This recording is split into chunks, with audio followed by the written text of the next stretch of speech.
G'day guys, how are you going? Hope you're holding up okay, particularly if you are not used to this heat in Melbourne. It has been an incredible last 2 or 3 days and it continues. Hopefully a cool change is going to come through shortly because it is excruciating. I'm having a bit of a whinge, but 12 months ago, guys, I put together a series of videos, not just one video, but about 5 videos over the course of a week, counting down our list in regards to ranking it from the number 44 player on our list to the number 1 player. And it was a really good exercise to do. In hindsight, I probably just should have made it a little bit shorter and just had it as one episode, which I'm going to do today with this video. But it was a good exercise, a really good one. A lot of you enjoyed it. It's there. If you want to go back, you haven't been following this channel for that long, I did it around about 12 months ago. It's all there. But what I will do is I'll recap my rankings from last year. So going into the 2024 season, where I saw our list at in regards to the top ranked player at our football club, right the way through to player number 44 on our list. And we'll have a bit of a look. And then a lot of you said this would be good if I can revisit it and do exactly the same thing going into the 2025 season. And that's exactly what I'm going to do in this video. And what I wanted to do also is do it before the real sort of practice match starts and the hype surrounding particular players. I wanted to do it without being clouded too much on pre-season form. This is more based on last year and also just my feeling in regards to where I see this player potentially fitting in and their growth going into 2025. It doesn't necessarily mean that I think that someone who is, ranked number 38 or 39, which mightn't appear too good, doesn't mean I don't think they're going to have an impact at our football club. It just mightn't be this year. And once again, this is my opinion. There's no real set criteria here, guys. It's just a feeling. So let's recap from 2024. Now, this is the way I saw it before the season. Okay. I'll start from the bottom. And there he is, Matthew Carroll. I had him at number 44. And good luck to the kid. It was announced last week. He becomes number 43 player on our list going into 2025. Gets a second chance. I actually thought he was extremely unlucky to be delisted in the first place. But given that he was a rookie last year, I think I got it right. Like, he didn't play a game because of injury. So we just don't know with him. Although there's a bit of hype about this kid in regards to what he's got to offer. But that's where I saw him last year. Didn't get on the park. All the guys in red are the ones who've been delisted, moved on. So Dominic Akew, Alex Murkoff's in there, Sam Durden and Jack Carroll. These are kind of like, you look at Durden and you look at Carroll, you look at Matthew Owies and David Cunningham and Matthew Kennedy and Caleb Marchbank and Jack Martin. All these sort of players who've gone out of our football club are like good sort of like depth players, which I reckon exposes our list a little bit going in 2025. It's a real unknown. It's exciting, but I don't know whether we have that same. I actually probably rated our list a little bit stronger going into 2024. Not that it worked out that way, because there were so many guys always injured. They're just inconsistent and unreliable in regards to getting them on the park. But that's the way I saw it in 2024. I was probably tough on Matthew Owies, although you look at that at 33, and the club didn't want him. They moved him on, and he was our best small forward, our most consistent and reliable small forward in terms of goals. But we didn't necessarily rate him. So I'm quite happy with having him there at 33. I reckon I got it pretty much right. The only ones there that I think I've got Elijah Hollands wrong at 26. I really do. And I don't know if he was just a surprise packet, because I was really hopeful of him making an impact in 2024. But I think 26, yeah, I may have got that wrong in terms of projection. I reckon Alex Chincotta for a period of time played some really good footy for us. 32 was probably a little bit high for him. So there you go. Top 20, had the two young ones in there, and Ollie Hollands and Jesse Motlop. I thought Hollands continued on with showing something. He's got his deficiencies, but he had a reasonably good year and was consistently in our best 21 players or whatever that is. Motlop, I still rate him really highly. Williams at 17, George Hewitt. Caleb Marchbank has a top 15, top 15, but we just couldn't get him out on the field. But I still thought he, when he was fit, which wasn't a lot, he was a super talented player. I probably got it wrong with Jordan Boyd. I'm not saying he had a poor season by any stretch of the imagination, but I was sort of predicting that he was going to be our go-to player, one of our go-to players in the back half. But yeah, I don't know. I feel like he's still not quite there, and to have him as a top 15 player going into the 2024 season was a brave call on my behalf, and I think I got that one wrong. But I don't know. I feel like the rest are sort of spot on based on what was shown last year. I mean, Doc went out straight away, but going into 2024, you'd have to have him top 10. Chera, unfortunately, couldn't get him playing consistently. And there's the top 5. I'm wrapped I had Cripper at 1. I know I got a little bit of criticism for that. But I'm wrapped, Brownlow medalist, Wiedering All-Australian. So I think I love my top 2. I really do. Will there be any changes with that top 5? Okay, going to have to wait. I'll bring that up shortly. But there it is. Our list of 2024 and how I rated it. Obviously, the guys in red are the players who are no longer there at our club. And you must remember as well, with that 2024 list, this is before we bought in Cooper Lord in the mid-season draft. Okay, let's start 2025. Now, right now I've got 43 players. Now, knowing my luck, it always happens, but knowing my luck, I'll put this video out and bang, we've had another player, Denver Granger Barras, as a SSP player, comes across from Hawthorn, impressed in the pre-season, becomes our 44th player going into the 2025 season. Could it be him? Could it be Liam McMahon? Could it be Ethan Phillips? Or do we just go with 43 at this stage and wait to the mid-season draft? I don't know. I'm not all over this sort of the numbers, but we have 43 right now. So I want to get this done. So this is the way I see it. Okay, I'll pop it up now.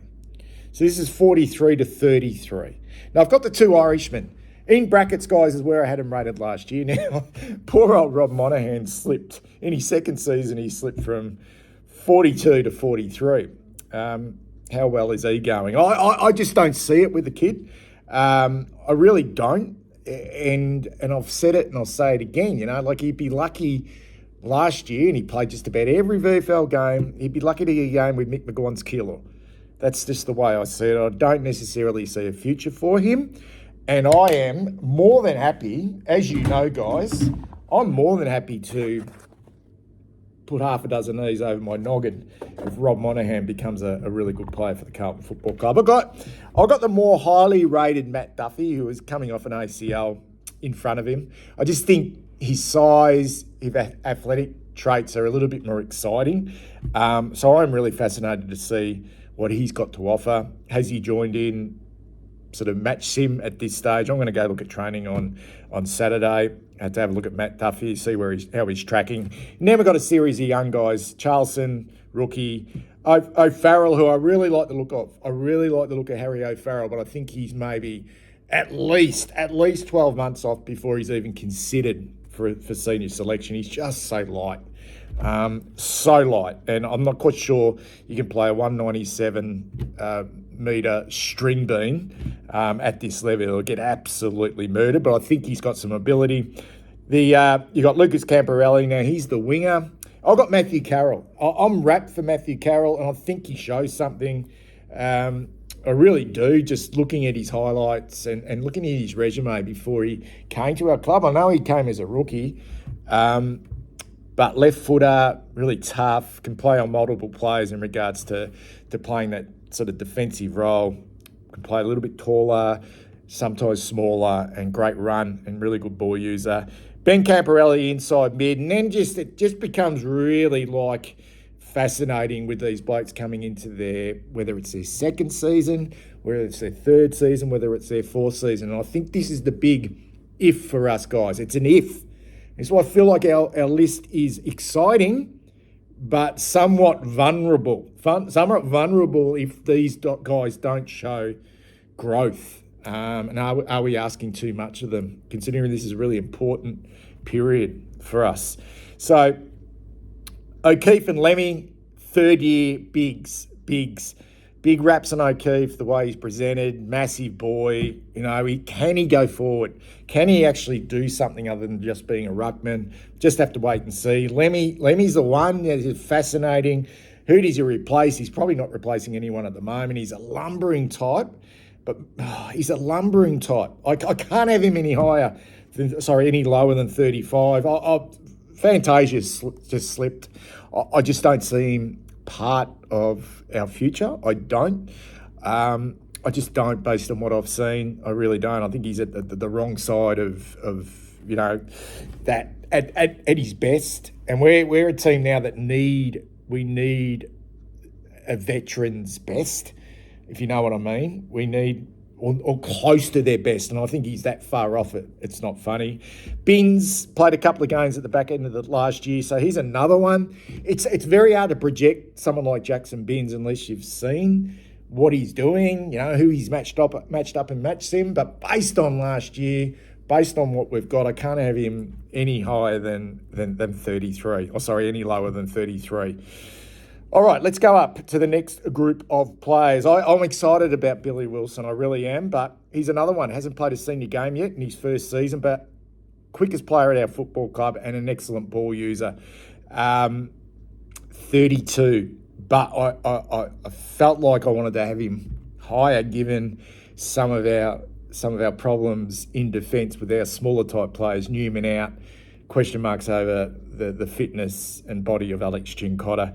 Durden, big year for Corey Durden, really is. I know he signed a 2-year contract, but he's I don't know. I'm not giving up on Corey Durden. I liked his game against the West Coast Eagles late last year, and I know a lot of you would say it was only the West Coast Eagles, but to me, Corey Durden is that small forward who likes to get up the ground. And if his body is able, because he does have those shoulder concerns and he's had some injuries, when you're young, it's going to hold you back and continue because you don't get that consistency and continuity in your football. But I liked that game.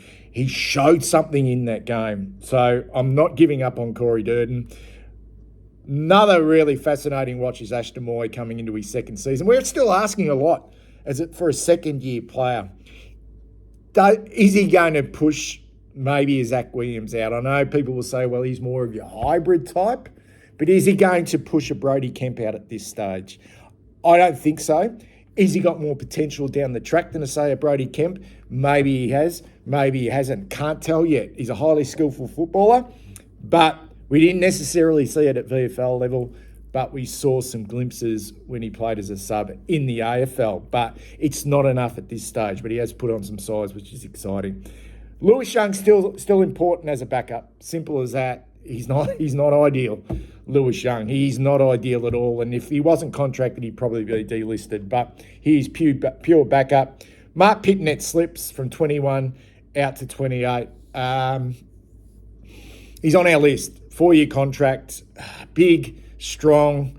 They love him, but I can't see the combination working. So I have him if TDK's not right, if TDK can't play as that sole ruckman, Pitnet obviously comes in with some real pressure from the younger Hudson O'Keefe. Like what I saw from Cooper Lord, I really did. And this is not based on the hype in regards to what he's done in the preseason and his body. This is based on what we saw at the back end of last year, and his really good personality as well, and his good attitude. I got him at 27 as an inside mid. Maybe I'm being a little bit harsh on Jack. He's been a long time out. He's been 12 months out of the game, and now he has a positional shift. I still have a little bit of concerns with Jack on where he exactly fits in. But I am bloody excited to see how he could develop into that, say, third tall in the back half. But I'm just trying to work out who he's going to replace. I just don't know who it is. And he has to learn that position as well. I got Chincotta. Thought he had a really good year. 32 down to 25 last year, like that patch in the middle when we were playing really well. He was important for us, but is he good enough? Is he actually, how many of those types of players can you carry in the one team before you start to become outside of your, that may seem a little bit unfair, but outside of your stars, you become a little bit like ordinary. And I'm not saying Alex Chincotta is ordinary, but he's a serviceable type player who can play a good role, but where does he fit in? I like Lockie Cowan, and if I had my time again with this, I'd probably have him a little bit lower on this list. That's how much he excites me. But that excitement is coming on what he looks like at the moment. If you look at photos of Lockie Cowan at training, he is a fucking beast, this kid. But I haven't seen him play. I'm based off what last year. So I think he'll play early games for us. I really do. And I am fascinated to see how he develops his game from being, a real lockdown tough defender to a rebounder, like a Braden Maynard. Play your role defensively, but win the ball and be attacking and be dangerous. And that's what I want to see from Lockie Cowan going into his third season. Got Cottrell right on the cusp at 23. Similar boat to the likes of Alex Chincotta. He can play some really good football, but he can play some shit football as well, Matthew Cottrell. Kemp's a big watch. Big watch for me at 22 as that hybrid forward outside of Big Charlie and TDK. It could work, but it could fail as well because we still don't know. Is he a natural footballer? Is Brody Kemp a natural footballer? Or is he a good athlete? We're going to find out this year. Jordan Boyd slipped. He could have actually gone outside. He could have gone up to around about mid-20s, but I'm keeping the faith with Jordan Boyd. His age, he's now been in the system for 3 to 4 years. Good kick, good kid. He needs to really step up though, and I mean really step up going into 2025. Fogarty's always important for us because of his pressure, and it became something of a bit of a goal kicker at times last year as well. So I got him at 20. I'm more than comfortable, guys, having Jagger Smith at 19. I'm more than comfortable having the number 3 draft pick, who our recruiter said is the best young player in the country in a really strong draft. And this kid, if you watched him at junior level, if you watched him at VFL when he got his opportunity as an 18-year-old, he is I'm not going to call him a freak. This kid can play. He's easily part of our best. Okay, best team. If he's fit, if his body's okay, he'll play every game, mark my words. It becomes super important, okay, just that point of difference, which sometimes our midfield lacks, that point of difference. So Jagger Smith at 19. Ollie Hollins stays at around about the 18 mark, had him 19 last year. Once again, is he going to play back? Is he going to be on the wing? Jesse Motlop. A lot of people say, got him too low there, but clearly to me, and this is not based on that he's flying in the preseason. This is based on the fact that he never had any continuity last year. And I know we can be critical of our young players, but this kid's an excitement machine, and clearly our best small forward and super important for us. Big mover is Elijah Hollins. Love him. what I like about him, I saw an interview with him, and he reminds me of a bit of a rock star. He's got that attitude. Like, he was sitting on the couch with an interview there with the Carlton media, and he had this sort of quiet sort of swagger about him, which matches the way he plays his football. He's a very, very skillful player. Pace is probably the only concern with me, but easily part of our best team, and that connector, between the arcs. He is the connector and a goal kicker as well. I have him there at 16. Zach Williams, he's important for us this year at 17. Some will disagree with Nick Haynes there. I was a little bit, based off his age, I was a bit concerned. You're bringing in 32, 33-year-old, but he'll play every game. He will, mark my words, Nick Haynes will play every game for the Carlton Football Club this year if he is fit. And he will be important for us as well. So I got Doc coming in at 13. I felt sort of like maybe pushing Doc out a little bit. The old bloke's not done yet. The old bloke is not done yet. Let's not write him off. I know he came back. He just was so underdone. And that's on the That's on the coaching. That's not on Dockett. He should never have played in that elimination final. He looked so far off the pace in terms of his body and being physically ready. But, yeah, I still got him in the top 15. George Hewitt's been super consistent. Do we have too many one-pace midfielders? Maybe we do, maybe we don't. But tell me where George Hewitt should be. Tell me. If you don't agree, where should he be? You can't have him anywhere but your top 15. He's just super consistent. Top 5 in the best and fairest. Mitch McGovern. Okay, he is frustrating. But you imagine a back line without. You've just got Jacob Wiedering. And then you look and go, okay, you got Jacob Wiedering. Who's our next best defender who uses the ball? It's Mitch McGovern, man. It's Mitch McGovern. It's just frustrating you can't keep him on the park. He doesn't get into the top 10, and there's my top 10. Lucky is Adam Chera. Slipped from 7 out to 10. I just think he deserves to still be in there. He's still a very, very good player. Is he elite? Probably says a little bit more about our list, to be perfectly honest, if I'm looking at it at the moment.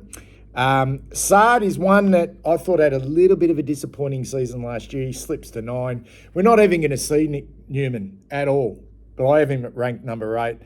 2 times that he's been in the top 2 at our football club. Blake Agers is a big jumper. Super, super, super important for us. Not always pretty, but fucking effective as that big, strong wingman who gets back and supports his back half. And then he's dangerous. Then he's dangerous in the front half. Been great pickup for our football club. Walsh at 5 slips 1 spot, and probably the big one is TDK. I know people will say he hasn't shown as much as Sam Walsh, and that's true. But if you look at the raw potential, and this. I'll probably speak about this at a later date, guys, but this is the one concern for me is this year in regards to TDK and moving forward, because he's a bit of a freak, isn't he? And when he's on song, which he generally was in the middle part of the year, we were kind of unstoppable. And you could probably mount an argument that he's just as important as a Charlie. Did I mention Harry there at 6? Okay, he remains at 6. Didn't have a great year, Harry, but still so fucking important for us. Charlie at 3, and then I'm remaining with the 1 and 2. The 1 and 2 punch. Patrick Cripps at 1. So fucking important as the skipper, the spiritual fucking leader of our football club, and Jacob Wiedering in there at number 2. We lose him. We lose Jacob Wiedering. I think it is good night. And the same with Patrick Cripps. I think it's good night, Irene. Tell me what you think, guys. Speak soon.